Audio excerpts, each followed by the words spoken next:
మనం ధనవంతులు అవుతున్నామని మనం తెలుసుకున్నప్పుడు యూనివర్స్ అనేది ఏమైనా ఇండికేషన్స్ ఇస్తుందా? ఒక పాజిటివ్ ఆరా మనకు వచ్చేస్తుంటుంది. మనకు తెలియకుండానే కొత్త వ్యక్తులు మన జీవితంలోకి ఎంటర్ అవుతుంటారు. యూనివర్స్ సిగ్నల్స్ ఎలా పంపిస్తుంది అంటే ఒక బటర్ఫ్లైస్ మీరు చూడండి, మీరు అలా వెళ్తుంటే మీకు తెలియకుండా ఒక బటర్ఫ్లైస్ కనబడుతుంటాయి, బొమ్మలు కనబడుతుంటాయి, ఒక శారీ మీద బటర్ఫ్లై చూస్తుంటారు. మన చుట్టుపక్కల ఎలాంటి ఎన్విరాన్మెంట్ ఉంటే ఆ విధంగానే తయారైపోతుంటారు. నెగిటివ్ పీపుల్ మధ్యలో ఉంటే వాళ్ళు అదే మాట్లాడతారు, విని మనం అలాగే నమ్ముతుంటాం. దయచేసి అలాంటి వ్యక్తులకు దూరంగా ఉండి స్ట్రాంగ్ పాజిటివ్ మైండ్ సెట్ ఉన్న కమ్యూనిటీ, ఆ కమ్యూనిటీలో కనుక జాయిన్ అయినట్లయితే ఒక పాజిటివ్ ఎన్విరాన్మెంట్ అనేది వస్తుంది. సో మీకు మా క్లాసెస్ కరెంట్ అవుతాయి, వాళ్ళు ఉన్న అన్ని మనీ బ్లాక్స్ ఉంటాయి కదా, ఆ మనీ బ్లాక్స్ హీల్ చేసుకొని మనీని ఆకర్షించుకొని వారు ధనవంతులు అవ్వడం ఎలా ప్రాక్టికల్ గా ప్రూవెన్ మెథడ్స్ మా దగ్గర ఉంటాయి.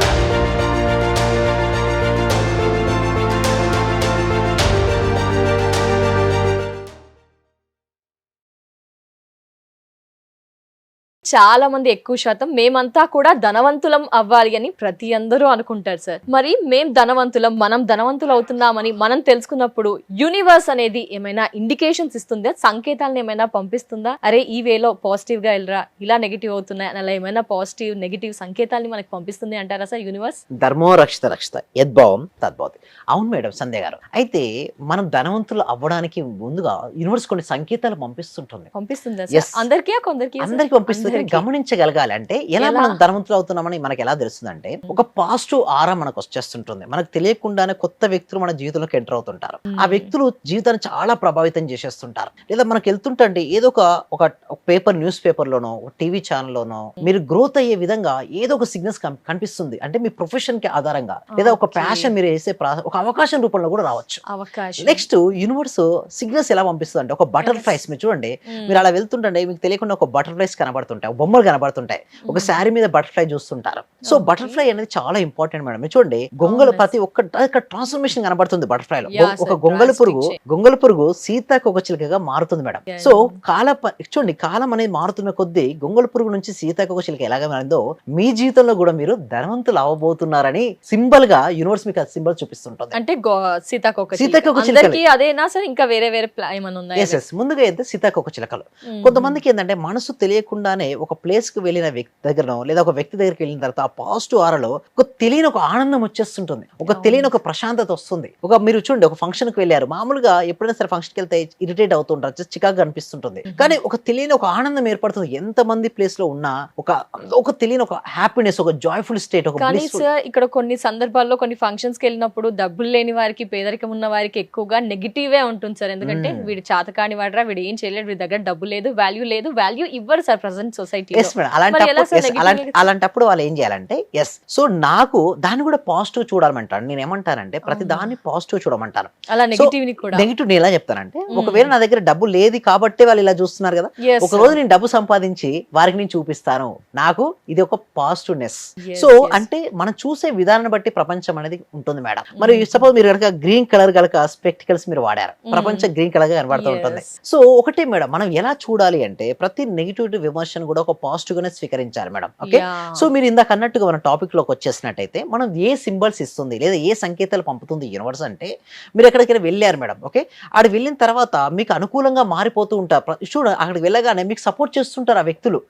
అనుకోకుండా మీకు మనీ అనేది పెరుగుతూ ఉంటుంది. ఒక మనీ మీరు ఒక పర్ మంత్ ఇప్పుడు ఒక 50,000, ₹1,00,000, 2 లక్షలు సంపాదిస్తుంటే సో ఒక 2 లక్షల నుంచి 3 లక్షలకు వచ్చే అవకాశం మీకు రావచ్చు. సో అలా రావచ్చు, లేకపోతే ఏదో ఒక రకంగా యూనివర్స్ అనేది మీకు కళలో డబ్బులు చూడండి, తెల్లవారుజామున వచ్చే కళలో నిజం అవుతాయి అంటారు. తెల్లవారు మీరు ధనవంతులైనట్టు కళలు కూడా రావచ్చు. సో మీకు ఒక ఆవు కనపడవచ్చు, మీరు వెళ్తున్నారు, ఇంటి ముందుకు వెళ్తుంటారు, ఒక ఆవు కనపడుతుంది. ఆవులో చూడండి మనకి చూసినట్టయితే ఆవులు ఏంటంటే సమస్త దేవతలు అందరూ ఉంటారంటారు. సో ఆవు మనల్ని బ్లెస్ చేయొచ్చు. అదే విధంగా మీకు ఎవరో ఒకరు అనుకోకుండా మనీ అనేది మీ అకౌంట్ లోకి వేయచ్చు. అసలు ఎందుకు వేస్తున్నారు ఏంటో కూడా మీకు అర్థమే కాదు, బట్ మీకు మనీ వచ్చేస్తుంటుంది, మీకు గిఫ్ట్స్ వస్తుంటాయి. ఎందుకు వస్తాయి తెలియదు ఆ గిఫ్ట్, ఎవరో ఒకరు వచ్చి మీకు గిఫ్ట్ ఇచ్చేసి వెళ్ళిపోతుంటారు. అది ఈ గిఫ్ట్స్ రావడం ఏంటి, ఈ ఆవు కనపడడం ఏంటి, మీరు వెళ్తున్న కొద్ది అక్కడ గ్రీన్ సిగ్నల్, అప్పటిదాకా రెడ్ కలర్ సిగ్నల్ ఉంటుంది, మీరు రావడుతున్న గ్రీన్ కలర్ సిగ్నల్ వచ్చేస్తుంటది. సో అలా మీకు ఏంటంటే యూనివర్స్ మీకు సిగ్నల్స్ పంపిస్తుంది. మీరు ఫ్యూచర్ లో మీరు అనుకున్నవన్నీ అనుకున్నట్టుగా. కొంతమందికి నెంబర్స్ కనపడతాయి, లైక్ 786, లైక్ 555, 111 యాంజల్స్ నెంబర్స్ కూడా కనపడుతుంటాయి వాళ్ళకి. ఆ నెంబర్స్ కనపడ్డప్పుడు వాళ్ళు ఏమనుకోవాలంటే I'm align to the universe కు అలైన్మెంట్ అయినా. సో ఒక్కొక్కసారి ఏమవుతుందంటే మన ఎన్విరాన్మెంట్ కూడా వస్తుంది మేడం. మనం ఎలాంటి ఎన్విరాన్మెంట్ లో ఉంటే ఆ విధంగానే జరుగుతాయి మేడం. అంతే మీరేమంటారు మేడం? నేనేమంటారంటే ఎలాంటి ఎన్విరాన్మెంట్ లో ఉంటే పాజిటివ్ గా అంటే పాజిటివ్ పీపుల్ తో ఉండాలి అని అంటుంటారు పెద్దవాళ్ళు, ఎక్కువగా పాజిటివ్ అవుతుంది అని, నెగిటివ్ ఆలోచనలకు దూరంగా ఉండండి అని అంటూ ఉంటారు. ఎస్. అయితే నేను ఒకసారి ఒక ఇంటర్వ్యూ చూశానండి, ఒక విజయ్ దేవరకొండ గారిది, అదేవిధంగా చిరంజీవి గారు ఒక ఇంటర్వ్యూ చూశాను. ఆ ఇంటర్వ్యూలో చిరంజీవి గారు ఏమంటారంటే, ఎస్ అవునండి, మనం ఎలాంటి ఎలాంటి ఎన్విరాన్మెంట్ ఉంటే మనం ఆ విధంగానే అనుకుంటాం. ఇది బహుశా 1977 1920 ఆ టైంలో శివశంకర వరప్రసాద్ అంటే ఎవరికి తెలియని సమయం అది.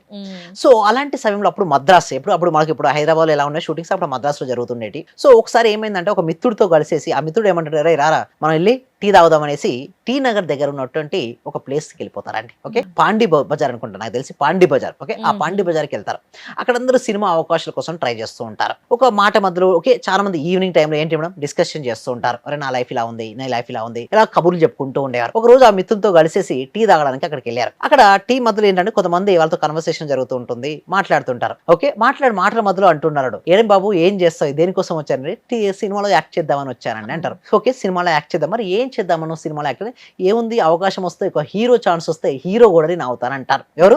మన శివశంకర వరప్రసాద్ గారు, అప్పుడు చిరంజీవి శివశంకర వరప్రసాద్ గారు. అరే వాడు అప్పుడు ఏమంటాడు, ఆ వ్యక్తి ఇంకో వ్యక్తిని తీసుకొచ్చి, తెల్లగా ఉన్న వ్యక్తిని తీసుకొస్తాడు, చూడు ముక్కు ఎంత స్ట్రైట్ గా ఉంది, ఫేస్ ఎంత గ్లోయింగ్ ఉంది, వీనికే సినిమాలో అవకాశం రావట్లేదు, ఇక నిన్ను తీసుకొచ్చి నిన్ను సినిమాలో యాక్టింగ్ చేసి నీకు సినిమా అవకాశాలు ఇచ్చి నువ్వు సినిమా అవుతావా, ఏం ఫేస్ నీది ఒకసారి చూసుకో అన్నారు. వెంటనే చిరంజీవి గారు చాలా డిసప్పాయింట్ అయ్యి వెళ్ళి ఇంటికి వెళ్ళిపోతాడు. అక్కడ తనను తాను అనుకుంటూ ఉంటాడు అన్నట్టు, ఏంటిదంటే అసలు ఏంటిది ఇది, నా లైఫ్ ఏంటి, అసలు నేను ఎక్కడ అనవసరంగా ఎందుకు అక్కడికి వెళ్ళాను, ఆ నెగిటివ్ ఎన్విరాన్మెంట్ వెళ్ళి తన ఎనర్జీ ఎంతో సాధిద్దామని. చూడండి, ఎవరైనా సరే కెరీర్ స్టార్టింగ్ ఏముంటారు, చాలా ఉత్సాహంగా ఉంటారు. ఎస్పెషల్లీ 20 సంవత్సరాల నుంచి 30 సంవత్సరాల్లో చాలా ఉత్సాహంగా ఉంటారు, ఏదో సాధించాలనుకుంటారు. బట్ సాధించే క్రమంలో ఇలాంటి నెగిటివ్ వర్డ్స్ విన్నప్పుడు ఏమవుతుంది మేడం, పూర్తిగా డల్ అయిపోతారు. నేను సాధించలేనేమో, వారు అన్నది కరెక్టేనేమో అనేసి అలా అయిపోతూ ఉంటారు. అని నేను చెప్పడం కాకపోతే కూడా చిరంజీవి గారు చెప్తే ఎలా ఉంటుంది మేడం ఇది? గ్రోయింగ్ స్టేజ్ లో సరిగ్గా మీరు అందరూ వినాలి. గ్రోయింగ్ స్టేజ్లో మనం చాలా వల్నరబుల్గా ఉంటాం, బిక్కుమంటూ ఉంటాం, రాణిస్తామా రాణించమా అనే సమయంలో. ఇలాంటి సమయంలో మనం ఎప్పుడు కూడాను పాజిటివ్ అట్మాస్ఫియర్ ఉన్న చోట మాత్రమే ఉండాలి. అది ఏర్పరచుకోవటం మన చేతుల్లో ఉంది. నేను ఇంకా సినిమాలు స్టార్ట్ అవ్వలేదు, పాండి బజార్ టీ నగర్ మెడ్రాస్ అక్కడ ఒక ఏరియా ఉంటుంది. అక్కడ చాలామంది సరదాగా ఈవినింగ్ కబుర్లు చెప్పుకోవడానికి వస్తారు. వచ్చినప్పుడు వాళ్ళ దగ్గర నేను సరదాగా వెళ్తే ఒక ఫ్రెండ్ తీసుకెళ్ళాడు, రా సరదా కూర్చొని ఒక టీ తాగి వచ్చేద్దామని. ఏంట్రా మీ ఫ్రెండా, ఎవరు, ఏం పేరు? శివశంకర్ వరప్రసాద్ అండి. ఆహా ఓకే, ఏంటి సినిమాలో వేషాలు వేద్దామనా? అవునండి. అబ్బో ఏ వేషాలు అంటే, అవకాశం ఉంటే హీరోగా చేద్దామని. రే ఇట్లారా, వీడు ఎంత అందంగా ఉన్నాడు చూడు, వాడు ఫోక్లోర్ ఫేస్, ఎంత చక్కటి ముక్కు ఎక్కువ, వాడికే దిక్కుద్ది వాడు లేదు, ఏ హీరో అయిపోతాడట. అరే బాబు ఎంత మేమంతా అదే పరిస్థితి రా, చాలే అన్నాడు. ఎందుకు హుషారుగా వెళ్ళిన వాడిని తిరిగి ఎంతో నిస్సారంగా డల్ అయిపోయి రూమ్కి వచ్చాను. వచ్చిన వాడిని ఎందుకు వెళ్ళానా అక్కడికి అని, నేనే వ్యక్తిత్వ వికాస్ పుస్తకాలు చదవలేదు, ఏదో నా ఆంజనేయ స్వామి నేను ఇంటరాక్ట్ అవుతాను, చేసుకుంటాను, నా బాధలు ఆయనతో చెప్తాను, ఆయన నాకు సమాధానం చెప్పినట్లుగా నాకు అనిపిస్తుంది, ఆ సూచనలు తీసుకుంటాను, తద్వారా అలాగే నేను వెళుతూ ఉంటాను. నేను ఎవరు వెళ్ళమన్నారు అక్కడికి? వాళ్ళందరూ దిక్కుమాలి అదోలు కదా, ఫ్రస్ట్రేటెడ్ పీపుల్. అక్కడికి వెళ్తే నీకు ఉత్సాహం వచ్చేస్తా అనుకుంటావా? మన ఇద్దరం కూర్చున్నాం కదా, మన ఇద్దరు సరదాగా మాట్లాడుకుంటున్నాం కదా, నేను ఎంకరేజ్ చేస్తున్నాను కదా, ఎవడెళ్ళమన్నాడు రా అని. అవును స్వామి తప్పైపోయింది, నేను వెళ్ళకూడదు, చిచ్చి చాలు. ఆ క్షణం నుంచి, ఇది I'm talking about 1977 somewhere mid, ఆ రోజు నుంచి మళ్ళీ పాండి బజార్ వైపు నేను వెళ్ళలేదు. ఎస్, చిరంజీవి గారి మాటల్లోనే విన్నాం ఇప్పటి వరకు. నెగిటివ్ ఎనర్జీ ప్లేస్ అంతా కూడా ఉంది. సో నెగిటివ్ కి వెళ్లకుండా పాజిటివ్ వేలోనే వెళ్ళాలి, పాజిటివ్ గా థింక్ చేయాలి అంటారు. సో అలా పాజిటివ్ బూట్ స్టెప్ అయితే మనకి.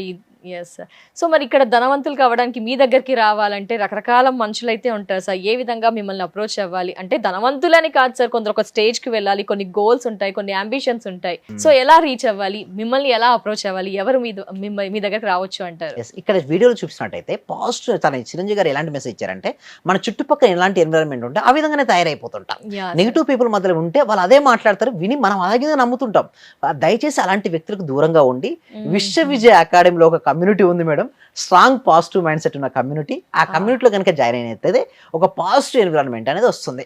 ఈ మన కమ్యూనిటీలో జాయిన్ అవ్వాలన్నా లేదా మేము చెప్పబోయే క్లాసెస్ వారు అటెండ్ అవ్వాలనుకున్నా కూడా గూగుల్ ఫామ్ అనేది ఉంది మేడం. కామెంట్ సెక్షన్ లో డిస్క్రిప్షన్ లో గూగుల్ ఫామ్ ఫిల్అప్ చేయండి లేదా డిస్ప్లే అవుతున్న నెంబర్కి కాల్ చేయండి. సో మీకు మా క్లాసెస్ అటెండ్ అవుతే వాళ్ళు ఉన్న అన్ని మనీ బ్లాక్స్ ఉంటాయి కదా మేడం, ఆ మనీ బ్లాక్స్ హీల్ చేసుకొని మనీని ఆకర్షించుకొని వారు ధనవంతులు అవ్వడం ఎలా ప్రాక్టికల్ గా ప్రూవెన్ మెథడ్స్ మా దగ్గర ఉంటాయి మేడం. ఎందుకంటే ఇప్పుడు మేము ఎన్ని 154 బ్యాచెస్ మేము రన్ చేసాం. 940 రోజుల నుంచి మేము ట్రైనింగ్ ఇస్తూ ఉన్నాం. కొన్ని వందల వేల మందికి ఇప్పటిదాకా మేము ట్రైనింగ్ ఇచ్చాం. So real strategic scientific proven methods ఉంటాయి. ఎంత మంది దాకా సక్సెస్ సో చూసారు? More than 95% madam. Oh my god. నా సక్సెస్ రేట్ ఏంటంటే 100కు 100% రావాలని నేను అనుకుంటాను మేడం.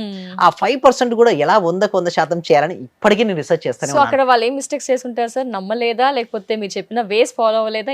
వాళ్ళు రెగ్యులర్ క్లాస్ అటెండ్ అవ్వలేకపోవడం, చెప్పిన టాస్క్ చేయకపోవడం ఉన్నాయి. సో వారు కనుక అది చేయగలిగితే డెఫినెట్ 100కు 100% రిజల్ట్స్ వస్తాయి madam. Definitely. Thank you so much sir. ఎందుకంటే మాలో కానీ మనలో కానీ లోకమంతా కూడా చాలా మంది ధనవంతులు అవ్వాలి అనుకుంటారు. దానికి మొదటి స్టెప్ మాత్రం పాజిటివ్ గా ఉండడమే, పాజిటివ్ ఎన్విరాన్మెంటే సార్. దాని గురించి క్లూ ఇస్తూ మీ యొక్క ఆర్గనైజేషన్ గురించి కూడా తెలియజేసినందుకు thank you so much sir. నమస్తే. Thank you so much. సర్వే జన సుఖినో భవంతు, సమస్త లోక సుఖినో భవంతు.